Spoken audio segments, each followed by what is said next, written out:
Dalam seri ke-299 ini didukung oleh para pemain Rifki sebagai Kilat Bahu, Guritno Tunggal sebagai Pranayam, Beni sebagai Rawis, Suherman sebagai Ki Buyut Kalacika, Cika Kusnadi sebagai Tunggadewi, Aib Mujirahayu sebagai Raja Dewi, Ashari sebagai Kalaba, dan pembawa cerita Asdi Suhastra.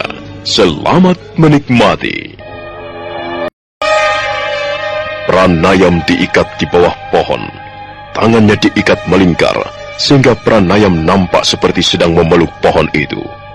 Sementara Ki Buyut Kalacika, Putri Tunggadewi dan Putri Raja Dewi berdiri agak jauh. Kilat Bahu memberikan isyarat kepada orang-orangnya agar bergerak menjauh sambil berjaga-jaga. Kau orang baru di sini, tapi kau sudah berani membuat gara-gara. Kau pikir kami ini siapa, ha? Aku tidak mempunyai pikiran lain tentang kalian, kecuali bahwa kalian adalah begundal-begundal aku Wulungayan. Kurang ajar sekali orang ini. Lantang sekali mulutnya. Minggirlah Kakang Kilat Bahu. Biar robek-robek punggungnya. Iya. Bagaimana rasanya? Enak ya? Nanti kau merasakan yang lebih enak lagi. Barangkali tubuhmu akan digotong ke dalam. Lihatlah.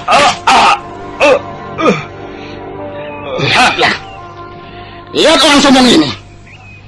Baru 3 kali cambukku bicara, tubuhnya sudah mulai gemetaran. Bayangkan kalau aku mencambuknya sampai 100 kali. Rawis, kau tidak perlu mengayunkan cambuk hanya untuk memperoleh keterangan yang tidak diketahuinya. Dia memang benar-benar tidak tahu apa-apa. Diam, Ki Buyut. Sekarang jadilah penonton yang baik.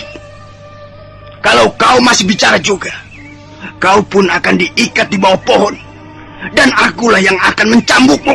Jangan khawatir, Kakang Kilat Bahu. Kukira orang ini tidak akan mampu bertahan.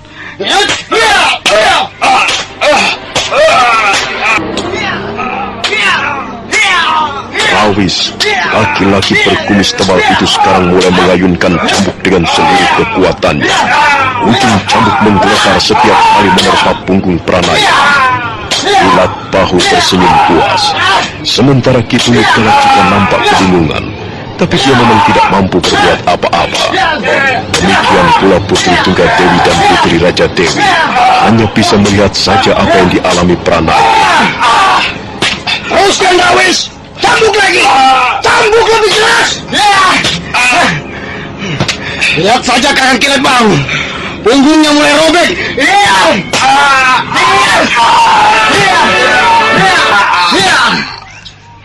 Cukup, Rawis. Cukup. Kita tidak bermaksud membunuh orang ini. Apa gunanya kita membunuh orang seperti ini? Bagiku nyawanya tidak ada harganya. Tapi kalau aku terus mencambuknya, dia memang bisa mati. Nah, Ki Buyut, lihat keponakanmu itu.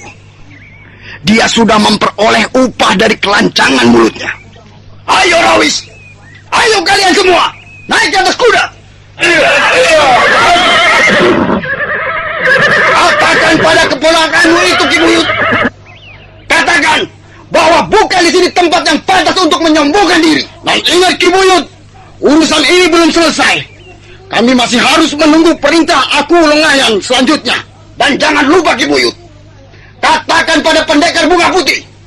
Katakan bahwa kami tidak takut padanya. Satu saat kami pasti akan menangkapnya dan menguburnya hidup-hidup.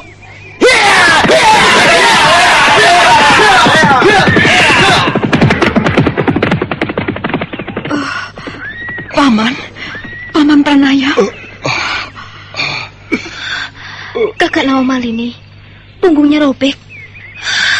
Kejam sekali orang-orang itu tadi. Cepat lepaskan ikatannya, Mayura. Dan mari kita bawa Tuan Pranaya masuk ke dalam. Luka-lukanya itu harus segera diobati. Dan Putri Raja Dewi melepaskan tali ikatan di tubuh Pranayam. Kemudian bersama Ki Buyut Kalacika, mereka menggotong Pranayam masuk ke dalam rumah. Ki Buyut Kalacika segera mencari ramuan daun-daunan kemudian menyuruh Buya menumbuknya. Setelah itu Ki Buyut dan Putri Tunggadewi duduk di serambi depan. Sementara Putri Raja Dewi menunggu Pranayam di ruangan biliknya. Kasihan kau, Paman Pranayam. Punggungmu luka-luka memar. Tidak apa, Mayura. Memang harus ada yang berkorban. Paman, sebenarnya kita bisa melawan mereka. Mengapa Paman menurut saja ketika begundal-begundal Aku Wulungayan itu meringkusmu? Seharusnya Paman jangan menurut saja. Mestinya Paman melawan. Tidak, Mayura. Kita harus mengalah. Kalau kita memberikan perlawanan, hal itu justru bisa mendatangkan kecurigaan. Aku memang sengaja membiarkan mereka menangkapku, agar mereka tidak mencurigai kita. Tapi sekarang, Paman harus mengalami seperti ini. Punggung Paman itu pasti sakit sekali. Tidak apa, Mayura. Punggungku akan segera sembuh kembali. Oh, pakaian Paman kotor sekali. Biar aku yang mencucinya, Paman. Jangan, Mayura, jangan. Biar aku bisa mencuci pakaianku sendiri. Jangan, Mayura. Biarlah aku yang mencucinya, Paman. Paman tidak perlu sungkan-sungkan. Aku tidak apa-apa kok. Kalau sudah sembuh nanti, Paman boleh mencuci sendiri pakaian Paman. Sekarang, biarlah aku yang mengerjakannya, Paman. Jangan, Mayura. Biarlah aku akan minta tolong Buya. Paman, Buya sedang sibuk menumbuk ramuan daun-daunan. Sudahlah, Paman istirahat saja. Aku hanya akan membutuhkan waktu sebentar untuk mencuci pakaian Paman ini. Aku tinggal... Putri Raja Dewi sudah meninggalkan ruangan biliknya. Gadis itu bergegas melangkah ke halaman belakang, kemudian menyusuri jalanan setapak menuju tepi sungai Pedanten. Beberapa saat lamanya Putri Raja Dewi sibuk mencuci pakaian Pranayam. Pada saat dia akan kembali naik ke atas tepian sungai, tiba-tiba Kalaba sudah berdiri menunggu. Oh, Kalaba, aku kira siapa? Pakaian siapa itu, Mayura? Oh, pakaian Paman Pranayam. Nampaknya kau sayang sekali pada pamanmu itu. Iya, aku ingin menjadi seorang keponakan yang baik. Suatu saat nanti, kau pasti akan juga menjadi seorang istri yang baik. Sudahlah, Kalaba. Aku harus segera mengeringkan pakaian ini. Kasihan Paman Pranayam. Dia hanya mempunyai 3 pasang pakaian. Kalau pakaian ini tidak segera kering, apa yang bisa dipakainya? Tunggu, Mayura. Jangan pergi dulu. Ada apa lagi, Kalaba? Kau ini macam-macam saja. Aku sedang sibuk. Apa kau tidak melihat orang-orang itu tadi menyiksa Paman Pranayam? Iya. Aku melihat Rawis mencambuk punggung pamanmu. Lantas? Mereka memang orang-orang yang suka berbuat kejam. Karena itu, kalian harus berhati-hati. Lebih baik kalian tidak berurusan dengan mereka. Terima kasih atas peringatanmu. Nah, sekarang biarlah aku lewat. Tunggu dulu, Mayura. Ada apa lagi? Kau ini mengganggu saja. Aku sedang sibuk, Kalaba. Mayura, mengapa sekarang sikapmu kepadaku menjadi dingin? Dingin? Sikapku menjadi dingin kepadamu? Iya, sepertinya kau selalu menghindariku. Ada apa, Mayura? Apa salahku? Kalaba, minggirlah. Biarkan aku lewat. Tidak. Sebelum kau menjawab pertanyaanku, mengapa sikapmu sekarang berubah menjadi dingin, Mayura? Jadi, benar kau ingin mendengar jawabanku? Iya, jawablah dengan jujur, Mayura. Baiklah. Karena aku tidak suka kepadamu. Sebagai seorang laki-laki, kau terlalu ceriwis. Mayura, jangan kau sakiti hatiku, Mayura. Dan jangan kau ganggu aku. Cepat, Kalaba. Minggir, kataku. Berilah aku jalan. Aku tidak bisa melayanimu lama-lama di tempat ini. Masih banyak yang harus aku lakukan. Baiklah, silakan. Putri Raja Dewi sambil mencincing keranjang berisi pakaian basah kembali melangkah. Tapi pada saat yang hampir bersamaan, Kalaba melompat ke hadapannya. Pemuda itu berdiri tegak menantang. Wajahnya memancarkan rasa tidak senang. Putri Raja Dewi segera meletakkan keranjang di atas rumput. Kemudian gadis itu berkacak pinggang. Jadi, kau ingin mengganggu aku, Kalaba? Kau ingin membuat gara-gara? Kau membuat hatiku tersinggung, Mayura. Bagaimanapun juga, aku adalah seorang laki-laki. Iya, Kau adalah seorang laki-laki yang tidak tahu diri. Kau perempuan yang sombong. Iya, aku memang sombong. Apalagi jika sedang berhadapan dengan seorang pemuda konyol seperti Kalabah. Jaga mulutmu, Mayura. Tempat ini cukup sepi. Kalau aku berbuat kasar padamu, tidak ada seorang pun yang dapat menolongmu. Apa katamu? Engkau mau berbuat kasar kepadaku? Kau pikir aku takut? Ayo Kalabah, silakan berbuat kasar kepada Mayura. Berani sekali kau sekarang. Apa boleh buat?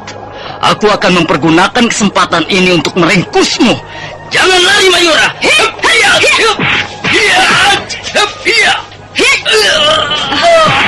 Nah, sekarang justru aku yang berbuat kasar kepadamu, Kalabah. Tapi maaf, aku melakukannya karena terpaksa. Ayo Kalabah, bangunlah. Kurang ajar kau. Kau berani memukul aku. Heh, Kalabah, aku bahkan akan bertindak lebih jauh jika kau nekat. Akan kutangkap kau, Mayura. Lihatlah, aku akan mempermalukan dirimu. Aku akan buat kau menyesal.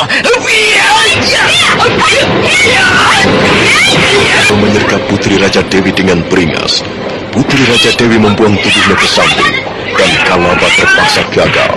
Dia menjadi sangat penasaran, dan dia semakin penasaran karena setiap kali menyerang selalu dapat ditepis ataupun ditangkis. Bahkan suatu saat dia sendiri lengah. Putri Raja Dewi melompat ke samping sambil tangannya menjulur ke arah pelipis Kalabah. Awas Kalabah! Ayo Kalabah, cepat bangun. Kalau kau ingin berbuat tidak senonoh kepadaku, kau harus lebih dulu mampu mengalahkan aku. Ayo Kalabah, apalagi yang akan kau tunggu? Katamu tempat ini cukup sepi. Ayo. Nah, Kalabah, lain kali kau harus berpikir dulu dengan cermat sebelum berbuat. Tidak semua perempuan bisa kau remehkan, tahu? Putri Raja Dewi menyampar keranjang, kemudian bergegas pergi. Sementara itu Kalabah masih belum berdiri. Dia hanya mengawasi saja langkah-langkah Putri Raja Dewi yang semakin menjauh. Kurang ajar sekali perempuan itu. Dia sudah memukulku. Dia berani memukulku. Kepalaku menjadi pusing. Dari mana dia memperoleh ilmu kanuragan? Jangan-jangan memang benar. Iya, mungkin benar apa yang dicurigai pegundal-pegundal aku Wulungayan. Iya, siapa tahu. Siapa tahu mereka ini adalah kelompok pendekar bunga putih. Baiklah, aku akan menyelidikinya. Bagaimana rasanya sekarang, Paman? Kalian tidak perlu khawatir. Aku tidak apa-apa. Ini hanya luka ringan. Kalau memang Paman masih merasa sakit, barangkali kita terpaksa membatalkan rencana kita, Paman. Jangan, Nawamalini. Kau tidak perlu membatalkan rencana itu. Aku tidak apa-apa. Aku bisa menyertai kalian. Jangan terlalu memaksakan diri, Paman. Benar. Kita masih bisa menunda rencana kita, Paman. Rencana itu tidak harus kita laksanakan malam ini. Biarlah Ki Buyut Kalacika memberitahu orang-orangnya. Jangan. Rencana ini harus berjalan dengan mulus. Jangan sampai orang-orangmu kecewa, Nawamalini. Jadilah seorang pemimpin yang bisa dipercaya. Aku tidak setuju kau membatalkan rencana ini hanya karena sebuah luka ringan. Tapi Paman, kami mengkhawatirkan keadaanmu. Kau ini bagaimana? Aku bukanlah seorang anak kecil yang suka dimanja. Sudahlah, aku tidak apa-apa. Kalian boleh bersiap-siap sekarang. Kalau begitu, baiklah Paman. Ayo Mayura, siapkan kuda. Malam ini kita akan merampok rumah kepala desa Sarasija. Malam itu, Putri Tunggadewi bermaksud merampok rumah kepala desa Sarasija. Sebenarnya dia ingin membatalkan rencana itu, tapi Pranayam tidak setuju. Sekalipun dia masih merasa sakit, Pranayam tak ingin membatalkan rencana yang sudah matang. Mereka segera mengadakan persiapan. Malam merambat perlahan-lahan. Putri Raja Dewi menuntun 2 ekor kuda ke halaman depan. Kau sudah siap, Mayura? Kita bisa berangkat sekarang, Kakak Nawamalini. Oh ya, bagaimana dengan Paman Pranayam? Aku sudah siap berangkat, Mayura. Ayolah. Aku khawatir mereka sudah menunggu kita di tempat biasanya. Ayo, cepat naik. Hop!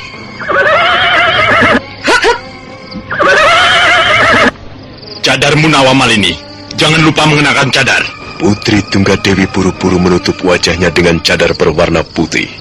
Demikian pula Putri Raja Dewi melakukan hal yang sama. Sekarang mereka semuanya sudah mengenakan cadar. Mereka sama sekali tidak menyadari bahwa ada sepasang mata mengintip dari tempat tersembunyi.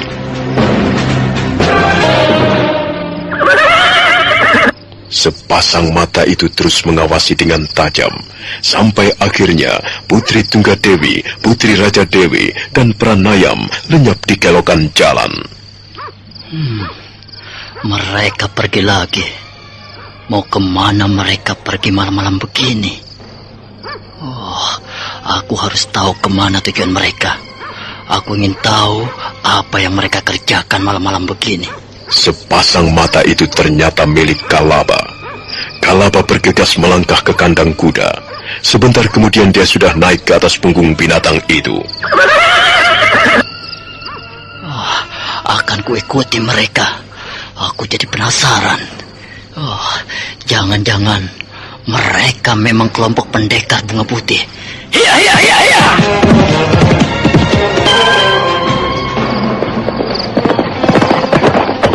Putri Tunggadewi berkuda paling depan, sementara Pranayam dan Putri Raja Dewi berkuda di belakangnya. Mereka terus berkuda menyusuri gelapnya malam menuju tebing Sungai Pedanten.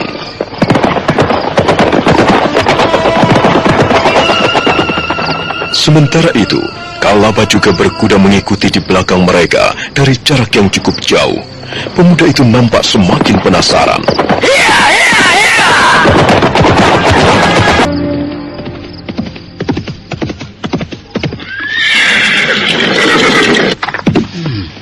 Mereka berkuda ke arah tebing Sungai Pedanten. Apa yang akan mereka lakukan di sana? Sebaiknya aku tinggalkan kudaku di sini. Dan aku akan mencari tempat untuk mengintip yang aman dan tersembunyi. Kalaba menambatkan kudanya di bawah sebuah pohon rindang. Dia nampak ragu-ragu sejenak, tapi akhirnya pemuda itu melompat meninggalkan kudanya. Baru saja dia melangkah beberapa tindak, pada saat itulah di hadapannya sudah berdiri sesosok tubuh manusia, berdiri menunggu.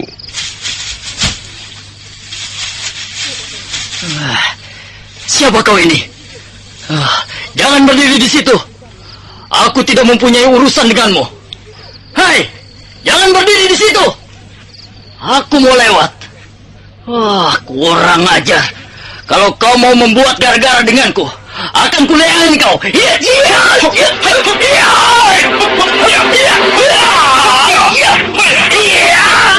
Kalaba menjadi sangat gusar.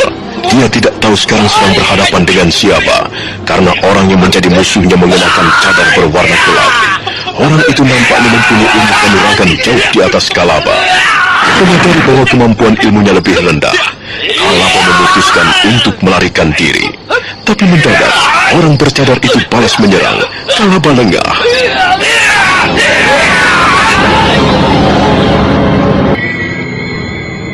Kalaba roboh tak berkutik lagi. Orang bercadar itu melangkah menghampirinya. Selanjutnya tangannya bergerak membuka cadar berwarna gelap. Ternyata orang itu adalah Ki Buyut Kalacika. Ki Buyut jongkok sambil meraba tubuh anaknya. Anak ini memang keras kepala.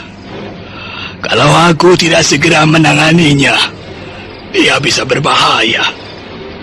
Rupanya dia telah membuntuti Tuan Putri Tunggadewi. Untung aku segera bisa membereskannya. Ki Buyut Kalacika mengangkat tubuh Kalaba, menaikkannya ke atas punggung kuda. Dan sebentar kemudian, Ki Buyut Kalacika sudah berkuda kembali ke rumahnya.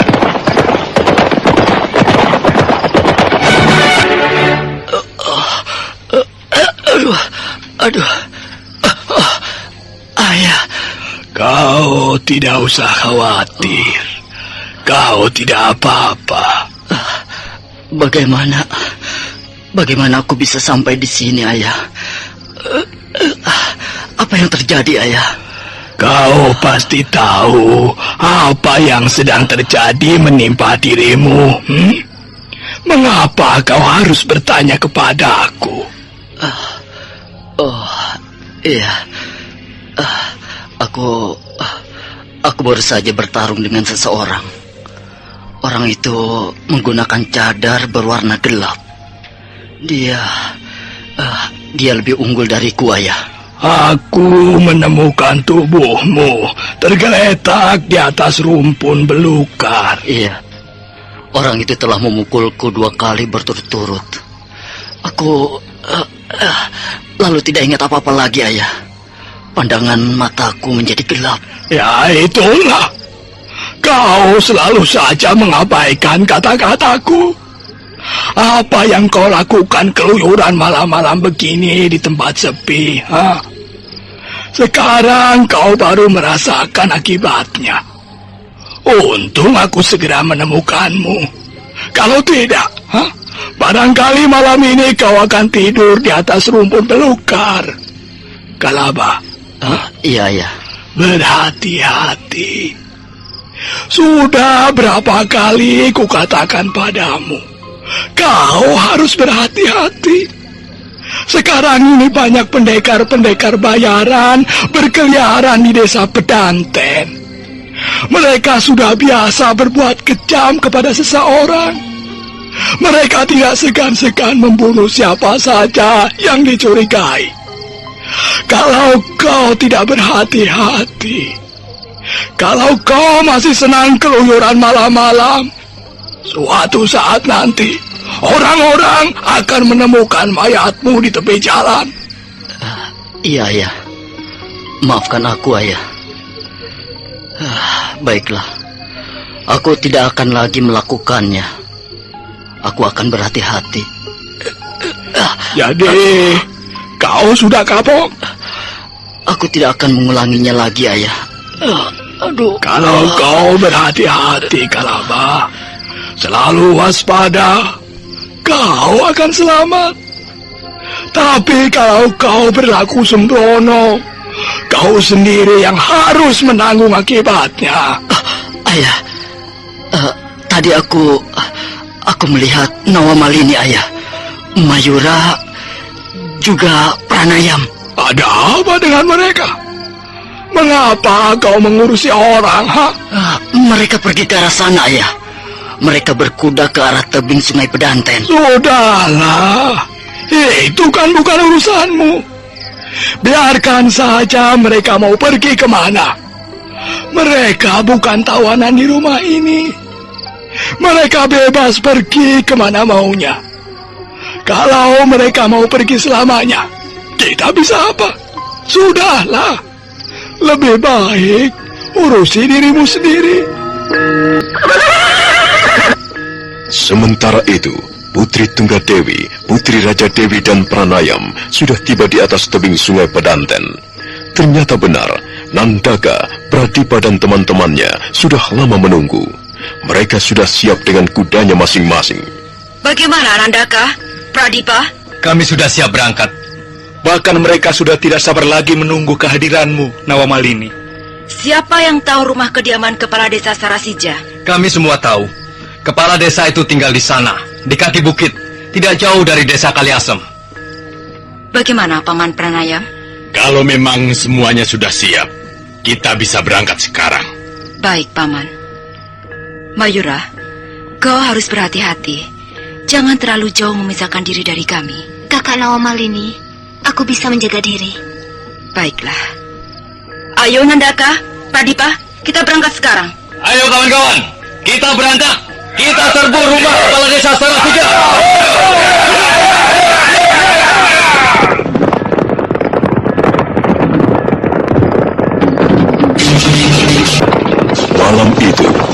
Tunggadewi kembali memimpin orang-orangnya untuk merampok rumah kepala desa Sarasija.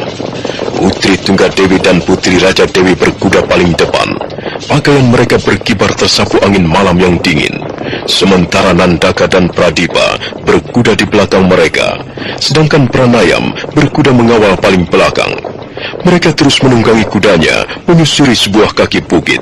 Dan tak lama kemudian, mereka sudah memasuki wilayah desa Sarasija. Keparat! Aku tidak senang mendengar laporan seperti ini. Tapi kami melaporkan seperti apa adanya, Aku. Iya, tapi aku tidak senang mendengarnya. Kurang ajar. Berani sekali mereka merampok rumah kepala desa Sarasija, orang kesayanganku. Tapi kenyataannya memang begitu, Aku. Perampok-perampok picisan itu harus ditangkap. Kalian harus bisa menangkap mereka semua. Aku tidak senang daerah Bukit Pinduhur ini dijamah kaum perampok. Mereka harus ditangani dengan segera. Kilat Bau. Ya, Aku. Bagaimana dengan Ki Buyut Kalacika? Kalian sudah menyelidikinya? Sudah, Aku. Tapi kami belum bisa memastikan apakah Ki Buyut ada hubungannya dengan perampok yang menamakan dirinya Pendekar Bunga Putih. Kami bahkan sempat mencabuk keponakan Ki Buyut, Aku. Keponakan Ki Buyut? Iya. Siapa dia? Namanya Pranayam. Tapi sepertinya dia hanyalah orang biasa, Aku. Maksud saya, dia tidak mempunyai ilmu kanuragan. Dia dapat dengan mudah kami tangkap, Aku. Lalu kami ikat di bawah pohon. Iya. Rawis mencabukinya habis-habisan, Aku. Sampai punggungnya robek. Aku belum puas kalau perampok-perampok tengik itu belum bisa ditangkap. Kilat Bau. Iya. Dan kau, Rawis. Iya. Kalian berdua kutugaskan menangani persoalan ini sampai tuntas. Cari mereka sampai ketemu. Obrak-abrik semuanya, sarangnya. Tangkap orang-orangnya. Tangkap itu pendekar yang mengaku sebagai perampok budiman. Perampok budiman apa? Kurang ajar. Mereka telah berani menghina aku, Wulungayan. Aku tidak usah khawatir. Kami pasti akan segera dapat membereskan persoalan ini. Tapi harap Aku bersabar. Kami akan mencari keterangan lebih dulu.